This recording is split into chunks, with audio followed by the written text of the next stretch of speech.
Magandang umaga sa inyong lahat. Pinupuri natin ang Panginoon sapagkat binigyan tayo ng pagkakataon para makapag-video muli. Ang gusto kong talakayin sa inyo ngayon ay ang tungkol sa dalawang uri ng espiritu. Tandaan natin sa lupang ito ay meron pong dalawang espiritu na kumikilos. Alam po natin na sa simula't simula pa, ang Diyos ay espiritu base dun sa John chapter 4 verse 24.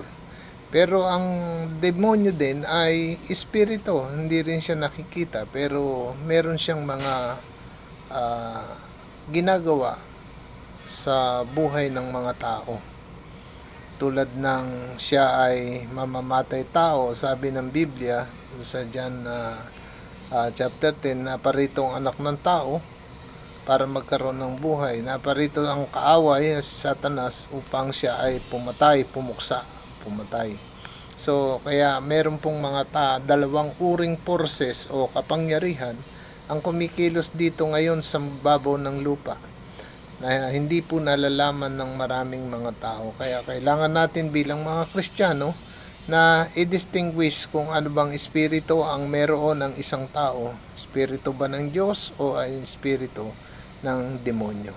Kaya matakot po tayo sapagkat ang espiritu po ng mga demonyo ay napakalupit. Napakarami pong kasaysayan sa Bible na tinala ang Biblia na siyang kumikilos sa panahon ng ating Panginoong Hesukristo at hanggang sa ngayon. Kaya mag-ingat po tayo.